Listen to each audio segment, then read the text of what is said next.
All right, we're back to the TriMet board meeting.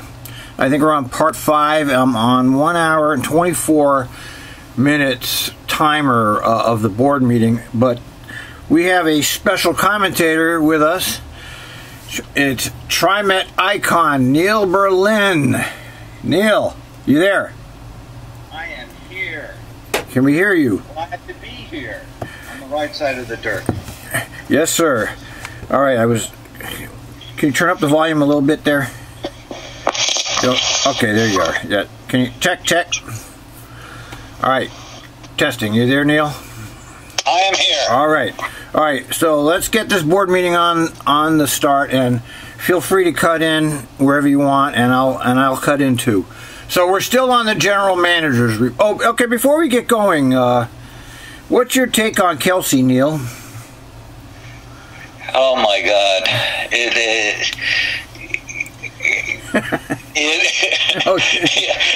I don't know where they get these clones. Yeah, well, they get them from their public transportation industrial complex. They're all a closed society of technocrats. And as you know, he got fired from TransLink. You know that, right? I am cognizant of that, yeah. And I'm sure that was the number one reason he was probably hired via that executive search. Yeah, and that KL2 Connects, or whatever they are, that body is made up of public transportation executives and former executives. There's like no citizens on KL2 Connects board or their operating staff. They're all public transportation people. And I did a search on them, and they do searches for many agencies. And my big complaint was, how dare the TriMet board of Portland contract out that kind of thing, and to be done in secret on top of it all. It's like that's kind of a position that the public should have a right to know who they're interviewing and how they got who they got for applicants and blah blah, but what we think doesn't mean anything in this society. You know that too, of course. All right, well, let's get moving. We're on Doug. We're still on Doug's general manager, and here we go. And a lot of transit-dependent folks, and we're just really happy to hear that. Oh, this is the new board. Is really this is the new board. I think we ended to expand the services there, and as well as serve more diverse communities and families. Barely. So, thank you. It's been good for everybody. I think it's a win-win. Thank you. So speaking of service, what I'd like to do next is actually share some sample examples of support we've received for more of our bus lines and more service overall. In March of this year, we launched Line 42, Denny Hall line, as you're aware, and Line 74 and 162nd Avenue, again, part of this expansion program that we're undertaking. Both of these lines are seeing hundreds of daily boardings, and they're really making a positive impact in those. Okay, I saw this, so let me move this forward a bit here. I'm willing to comment on his video of those people on the number 74. Okay, go ahead. If you remember the previous meeting and the public testimony, not only before the board, but in the, quote, public outreach, TriMet didn't listen to any of it. That there was not enough frequent service, the time of day, not on weekends, and that most of the people testifying said that you're setting it up to essentially fail. It's amazing they at least found 3 people who said it served their needs. Yeah, I don't understand what they're doing here either. These service enhancements are basically these small little neighborhoods services. They're not beefing up the core service at all. For example, the 76 line in Beaverton to Tualatin, that line needs to be beefed up. They're not doing any of that kind of beefing. They're implementing these new lines that are not going to be particularly strong. So I don't know what they have up their sleeve. I think it's just a propaganda move myself to make it sound like they're increasing a whole bunch of service when they're actually not. Well, put it this way. Over the years, TriMet is the only company I can think of that it has never had a failure of anything. I mean, at least the one that they would admit to. Yeah, no, they don't. I mean, whether it be cutting down crime via playing opera at 162 or at the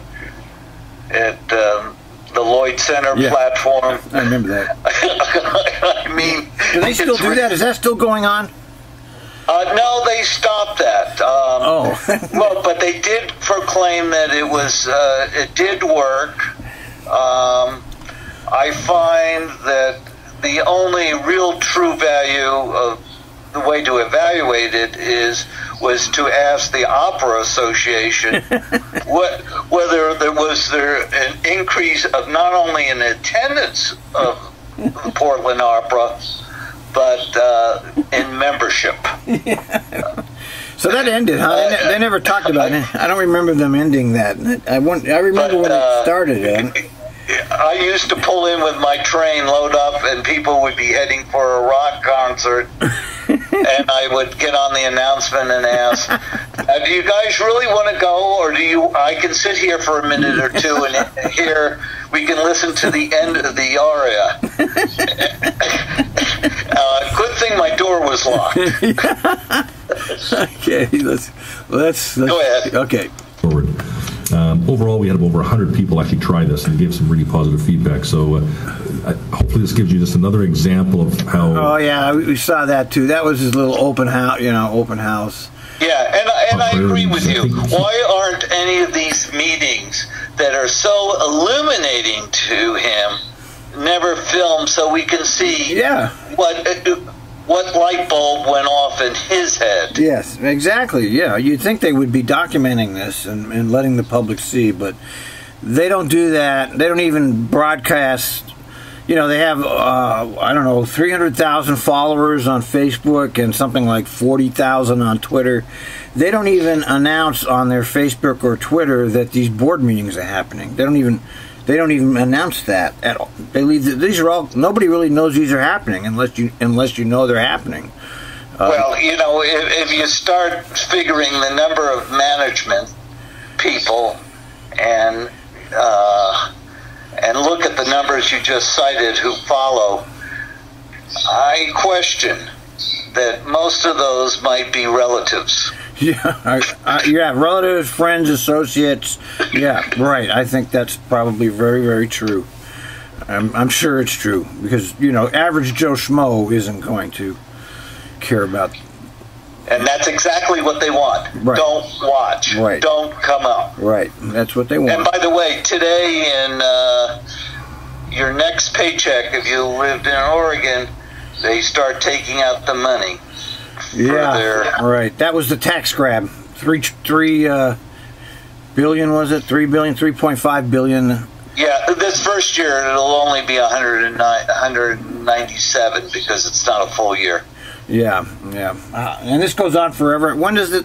Is this a forever tax? I don't know. Yeah, there's no sunset on it. Right. So it's another grab of citizens' money. And as they gear up for 2020 to even ask for more. Yes, and right. I can't believe anybody would vote yes, but you know how ignorant the citizens are of what's actually going on around them. So, people don't have a clue really about what's really the truth. So they might get it. Who knows? Key themes: expand service coverage, more frequency of the system. More amenities. I think that's one area that actually came out even brighter than some of the other comments. And some people even comment saying they'd rather have more amenities even at the expense of some service first. So learning for me on that one.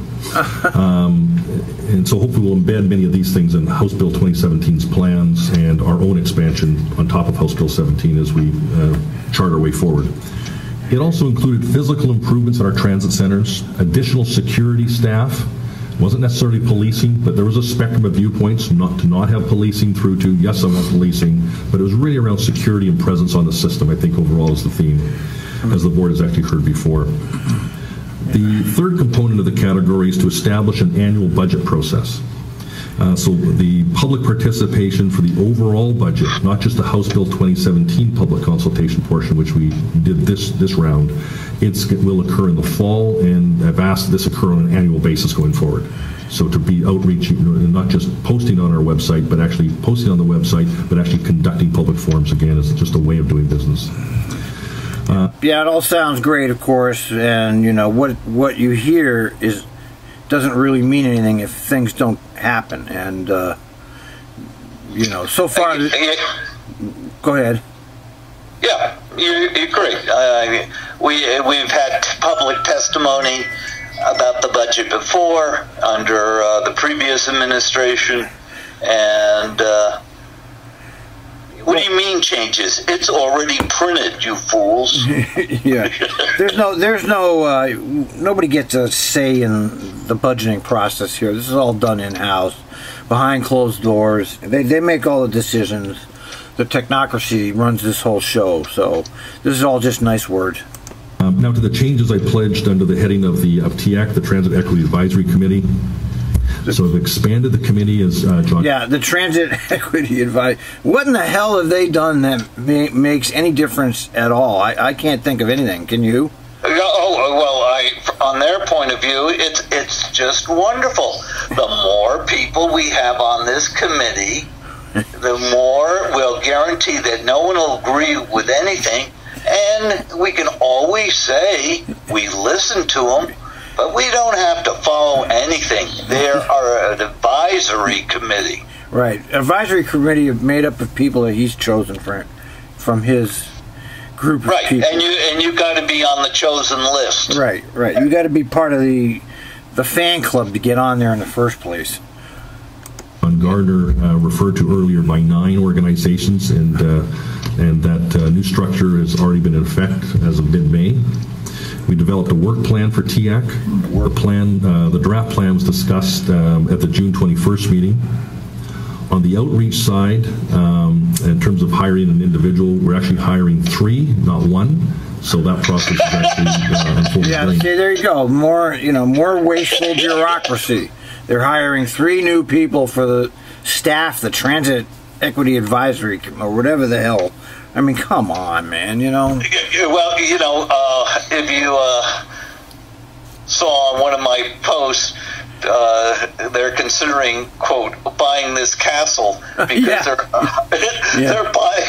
hiring so many more people that they will be outgrowing the Harrison Square. Yeah, that bureaucracy over there is just expanding exponentially. It's just incredible how many new bureaucrats they're putting in over there.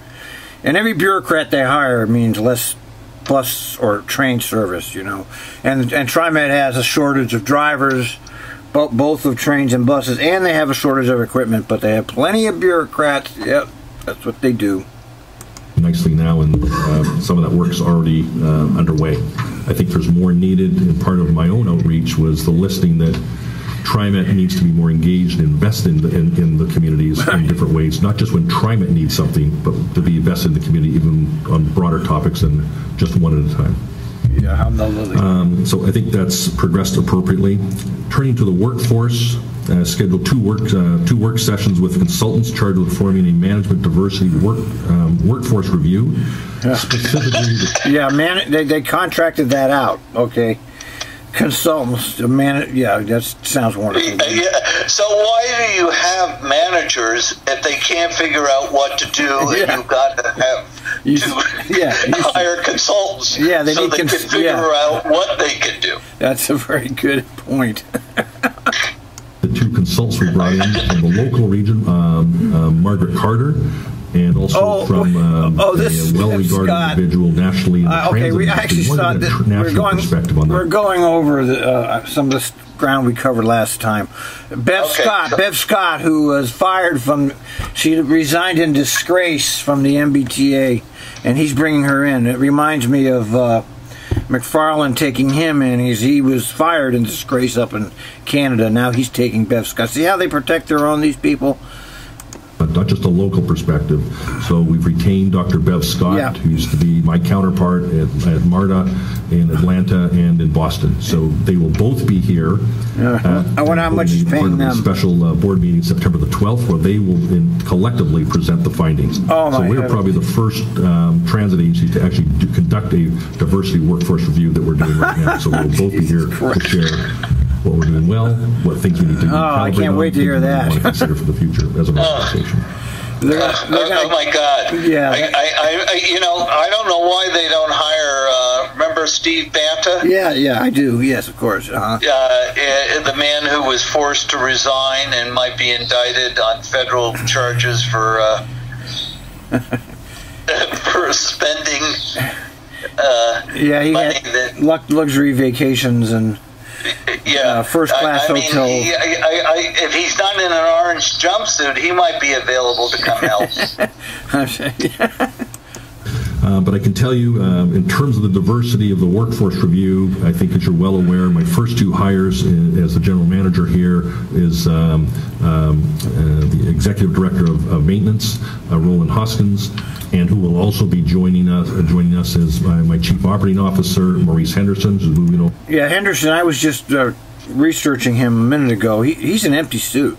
He has no accomplishments to his name over at the city of Portland. So I'm not sure what Kelsey sees there, other than maybe loyalty or something. I don't know. I mean, what he sees is a connection to the mayor. Right. Okay. That's. That makes perfect sense. Right.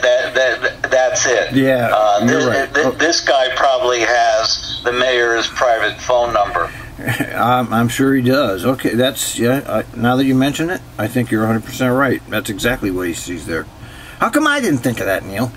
Over from the city of Portland as the chief of staff to Mayor Ted Wheeler. Yeah, and yes, both of them are younger than I am. And so very excited to get Maurice on board, and Roland is doing a great job for us already up and running. So again, we're making fast strides, part of the committee, and there will be more to come.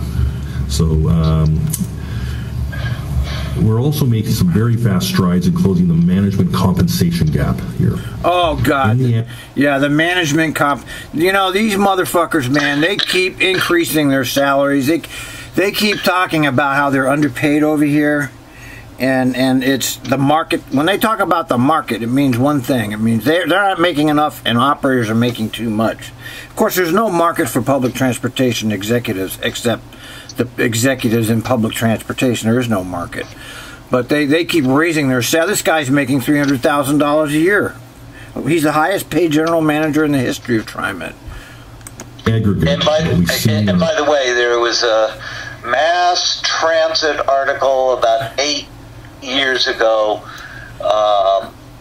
and they run a national survey of percentage of pay versus the size of their the agency, and Fred Hansen at the time was in the top 6%. Yeah. Oh yeah. A pay of national general managers, but with an agency that is only rated as far as size overall in the top 25. Right. It's not a world-class agency. TriMet doesn't approach the East Coast transit systems or even Muni, in terms of the service on the street. Our analysis, there's no disparity in pay based on the race or gender among non-union employees, excepting a just over 5%, 5.1% pay difference for a small group of first-level women supervisors in our analysis. This disparity will be eliminated September 1st of this year. Okay, so they're raising their pay. That said, 44%, or about 209 of our all non-union employees are under their predicted compensation. Of the 209, 44 are non-white, 88 are female, and some are in both categories. By the end of Q3 or quarter 3 of fiscal 19, I tend to eliminate the individual instances of pay below predicted compensation for all non-union employees, and giving a high priority to make this adjustment for women. And there's been going on this adjustment of salaries for non-union people has been going on before he's got here. It's not the first time we've heard this. So I'm not sure. He's saying that somehow women are paid less than men, and that was intentional. Is that what he's trying to say here? That TriMet has been discriminating against minorities and women in their pay scales? I don't think it. Maybe he said it was intentional, but let me put it this way: when you're getting as much money as TriMet is getting from the public, that they have robbed their wallet, you must at least admit that they're somewhat generous to the 44 people who will be getting the raise. Yeah, right. Yep. Non-white employees. So stay tuned for that. Under the topic of safety security, as indicated, we've set up TAC, Safety and Security Committee, very specifically. This is a very important role. This is new for the agency and one that I have a real personal keen interest in. And I want to thank the committee members who are donating their time, because there's a heavy lift coming here that they're involved with right now. A lot of knowledge transfer and information, so particularly over the next number of months as we try and chart our course going forward. So I want to thank them all in advance. And they'll be convening again in just a couple of weeks. This new committee, which Director Simmons, so thank you, sits on, and her engagement and help is really important in developing recommendations to bring forward to the TAC committee, and eventually myself as the general manager. In terms of, for some analysis work underway, we have contracted with Portland State University professor, again, Brian Renauer, and he's completed a review, has now completed that review, and the update of the racial equity analysis from 2015. So we wanted to benchmark that and see how we're doing. And so we are now reviewing that analysis internally, and you'll see the findings come before you at a future board meeting. And finally, on the topic of paper ticket conversion, while we slowed the pace of conversion, we've announced plans now to resume the transition of selling paper tickets in major grocery store chains. So with Kroger, Safeway, Fred Meyer's, etc., that transition is going to be activated through August and through September. And so we're working on a lot of conversations, and you'll probably get an update here shortly as part of the Hot Pass about that as well. Yeah. And that process again begins in August with intention to roll out through September. Between now and then, we'll continue to host marketing and outreach events, many of them. Includes education campaigns, free hop card giveaways, lots of opportunities for the community, and to convert the paper tickets over to hop. Again, with any complex software programs, we get the net out as well. Yeah, do you remember when they got rid of the old tickets and they put everybody on the new... Everybody that had... Remember the zones and all that? I'm sure you're right. Well, when they changed all that back in 2012, all those tickets had to be turned in, or they were valueless, and a lot of people got stuck with tickets that they didn't use, and then they had no value after a certain amount of time. And they're doing it again here. They're going to take all these tickets that they've sold or whatever and make you buy a hot pass, and what that will do is end up invalidating probably hundreds of thousands of dollars of tickets, because nobody really knows this is happening. Okay, all of this conversion stuff, nobody knows this is happening unless you're paying attention. Let's. The question none of these board of directors have ever even asked is: once we spent money on the HOP system and the initial. And this thing was way over budget initially for the initial program that had to be implemented to support the HOP system, which I think was over $20 million over budget. And then the HOP system initially was another $20 million contracted out to a German firm. From my figuring out roughly that TriMet only needs to add 25 million new riders, not additional, new riders at roughly $2 a piece, and we should be able to break even. Yeah, I hear you. Yeah, they didn't ask any. And really, the basic follow-up question is: has it really increased revenue as far as fares? And two, has it decreased fare evasion?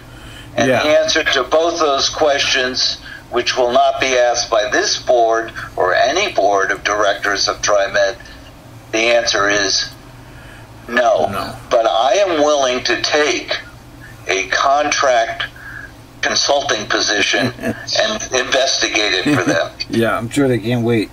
Yeah, nobody was asked about this, of course, either. This is another example of the technocracy shoving this down our throat. It's just that they announced it. We're going to do this. Here it is. You know, it was announced.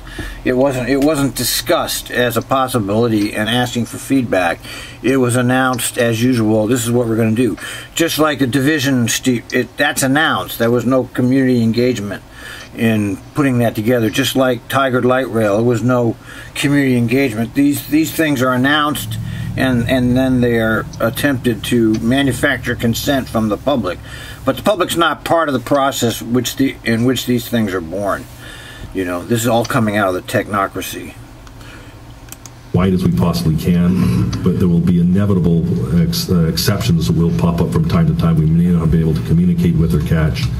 This is very, you don't want these, but sometimes they do happen when you carry the kind of volumes of customers that we carry. When you have 300,000 boardings a day, you capture everybody you possibly can, but there will probably be some exceptions. And we are available, and we've increased our customer service response staff to trying to manage those transitions as well successfully. Yeah, that's all part of the one world government idea, the cashless society.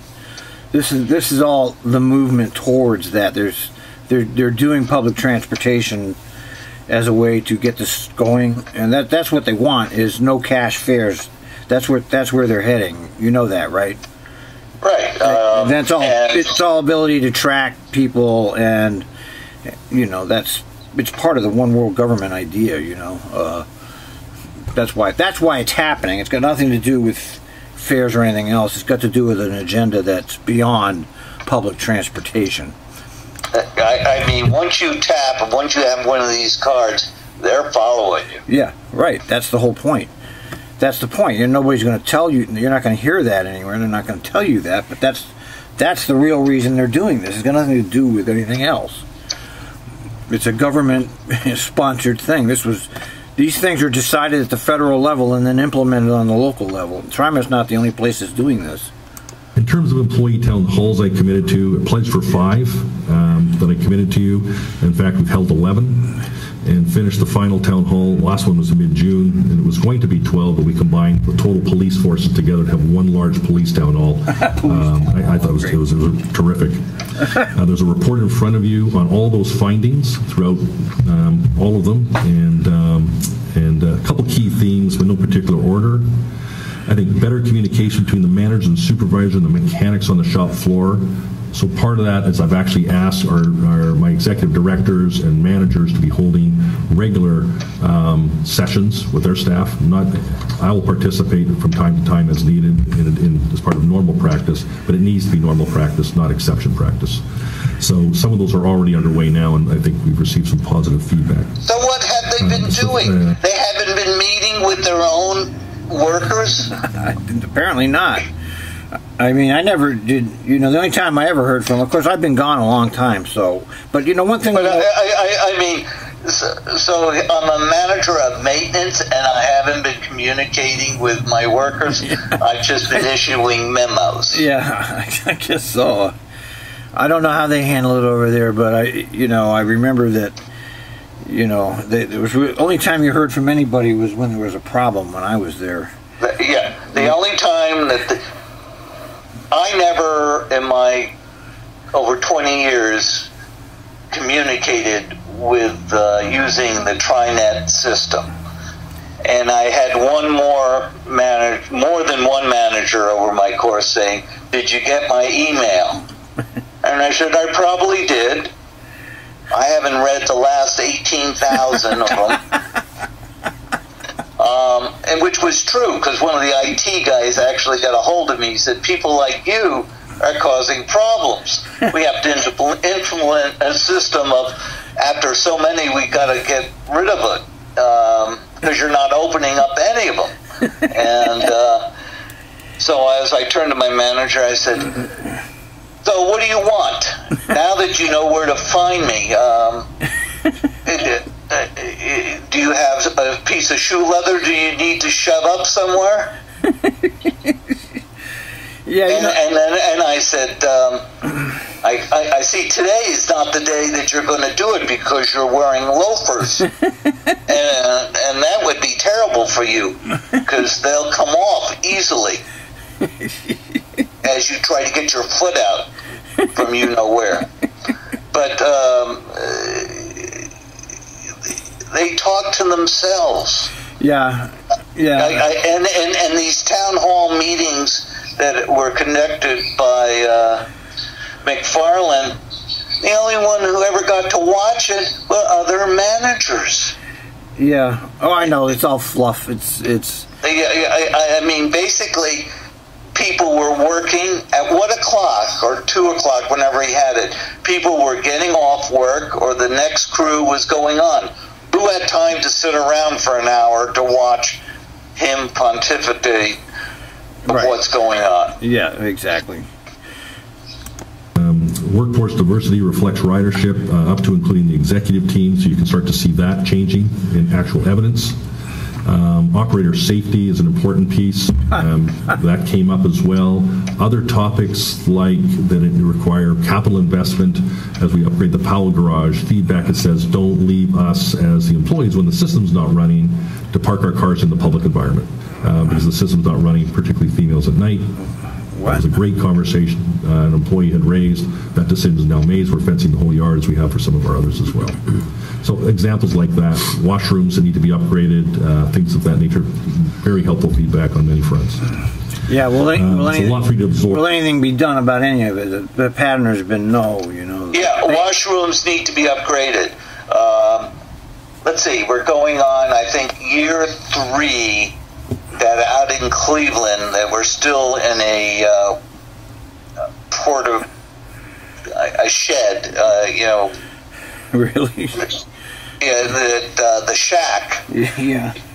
Is hasn't been remodeled. And by the way, yours truly was the one to point out years ago that there was a mold problem and that the drinking fountain was a hazard for Legionnaire's disease. And completely ignored until they went to do a quick paint over of the entire shack out at Cleveland, and the painter said, "Oh my God, I'm starting to paint and the walls are caving, you know, are so mushy." And they pulled it out, and even the aluminum studs were rusted. Wow. And the mold was all over, and it's actually a contaminated biohazard out there. Gee. Do you think it's still that way, or did they fix it up? Oh, it's definitely that way. It's locked up. Oh, I see. Oh, yeah, but, yeah, and I took photos, which Shirley has, and I think put online, of all the mold that I said, especially in the drinking fountain. And the brilliance of this management was they took all the chairs, the desk, the mops, the brooms, and even the worst of it, the refrigerator, and moved it into the temporary shack with all that spores. And I've been told that now that shack is beginning to smell and have the same symptoms. Oh my God. You know, so yeah. Yep. Where is Harry supportive when you need him?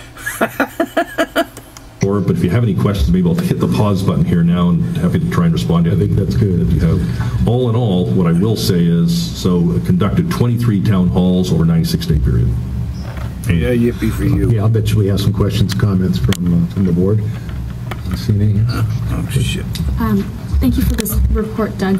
The new board person. 2 questions. So on page 5, letter I, there's the deliverable is that staff has requested a review of the previous Rider Advocate program. Can you talk a little bit more about that? And it sounded like it's a conversation around additional staffing. So part of the Rider Advocate Program was something that some of the public had raised as a concept. We said, well, let's take this to TIAC and let TIAC look at it. What does that mean? What does the Rider Advocate Program mean? So TIAC is actually working at that right now. What do you mean? They had the Guardian Angels on the TriMet, and that's not Inc. That was, 15 years ago? How long ago was that? And TriMet... It wasn't that long ago. I actually, the head of that group befriended me. By the way, he was the one who personally ran after a guy who had a gun, and the police finally caught up to him and helped apprehend the individual around Lloyd Center. He has disbanded the group because he couldn't get any more people. TriMet really didn't encourage him. No, TriMet kicked him off. They had them leave the system. Right. And that I remember clearly. And then TriMet also disbanded the what was really an effective group of rider advocates. Remember in the Green Jackets? Oh yeah, right. And they were doing a great job. The head of that group was a personal friend and did a great job of training his people, and he worked it himself. At times I would request them to become on my train at a certain time because I was having a problem. Extremely helpful. There was a union issue of whether they should be part of the union, and also the pay, and of course under Freddie, anything that cost money was eliminated, and they were gone within a very short period of time. Yeah. This is the group that they sort of want to bring back, but they never supported when it was in, because it costs money. Well, it costs money. They don't want to spend the money on that. They've got loads of money, but they don't want to use it in that way. Well, with the loads of money they now have, they're, quote, open up to the idea of maybe. Yeah. And the only way that they might do it is Doug, the desk here, is probably asking, when these guys left, did they turn in their old uniforms, the ones with the green jackets? that could save us some money. Yeah. We can hire people as long as they can fit into it.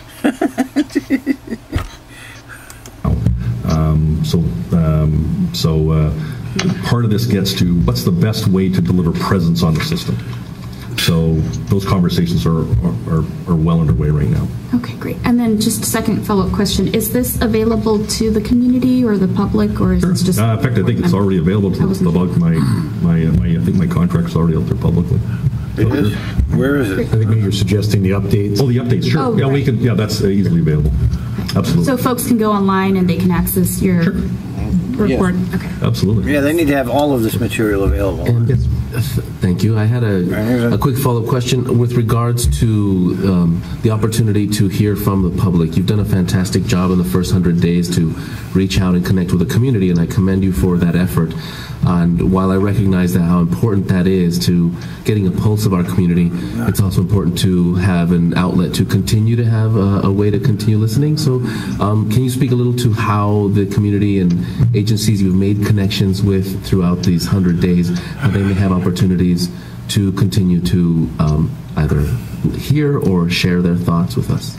Sure. Well, I actually respond to emails every single day to customers. I was actually I was out in Hillsborough yesterday, meeting with Chambers of Commerce. Every week I met with the executives of the unions for 2 days ago, with legislators as well. So make a request and we'll have those. But in addition to that, in fact, I may add this, I've even been to union members, their personal homes for barbecues and things of that nature. It's not even in the report. So that's part of, to me, natural outreach that goes on. So there's many strands to it. I meet with operators for coffee every week, or retirees and such on the internal side. I meet with customers on a regular basis, as Kelly knows.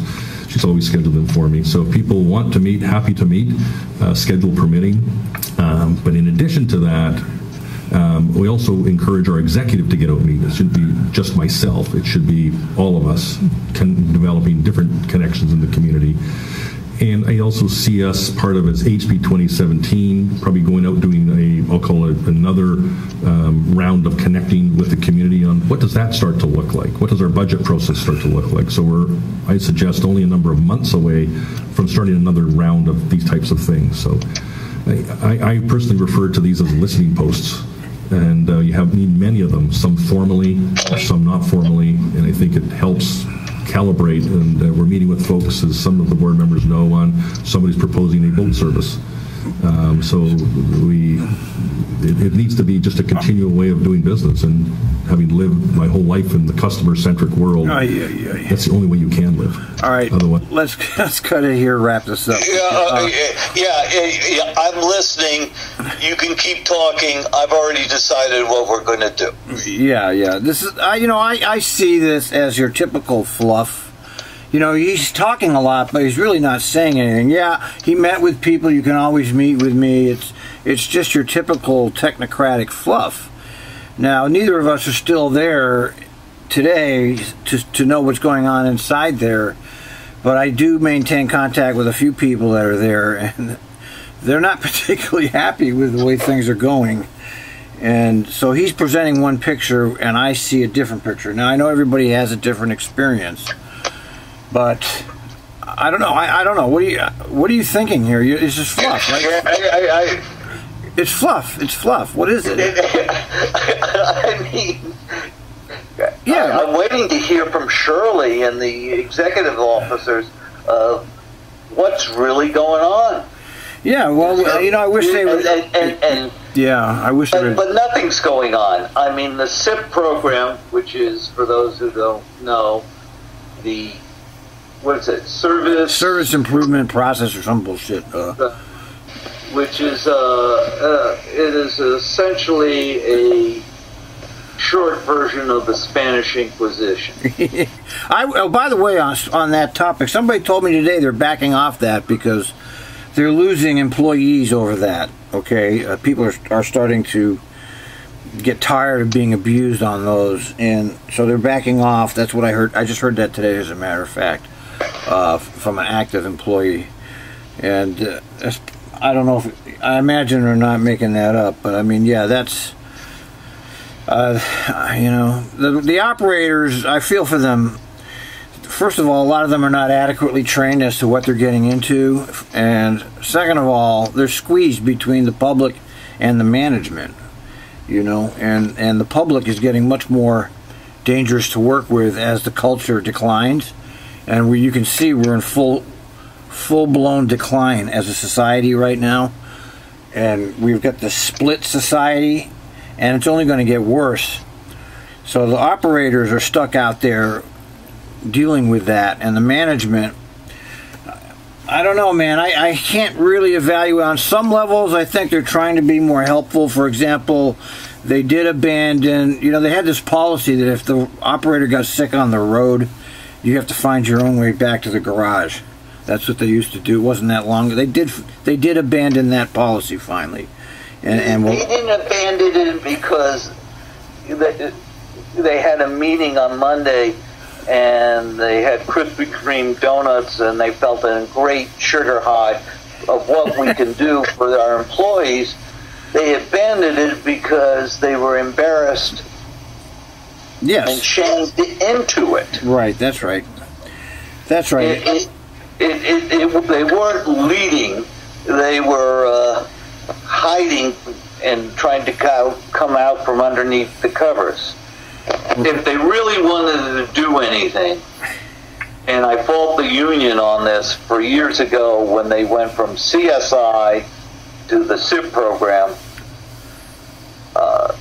under Al Schwartz, he worked, when he was vice president, to institute the customer service inquiry, which had safeguards and the exact procedure of how any complaint would be investigated. Mm-hmm.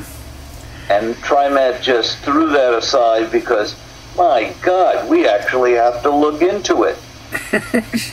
Yeah, you know, that's the whole problem. Is they don't investigate it; they just take it and then they move forward. Right, and that goes with. So we went to the SIP problem, which was SIP stands for Stupid Idiot People, administered by people who are the relatives of these people who call in, and it is like the Spanish Inquisition.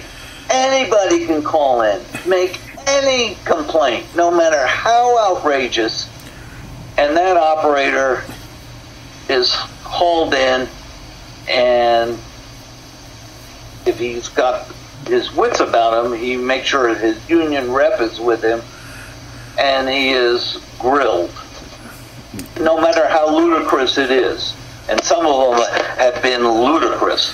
I mean, the one that was printed up was SIP was the guy who said, "This driver is always 5 minutes late, and that means I'm getting home late for dinner, and I'm missing the first part of the news." I mean, he was hauled in and had to explain this, that it was during rush hour. Jesus, yeah. I mean, you can't make up some of these things. Yeah, I can see how paranoid the drivers are because I listen to the calls. You know, I'm an avid radio freak, and I can hear them, how paranoid they are about getting SIPs. So they have them all paranoid about it.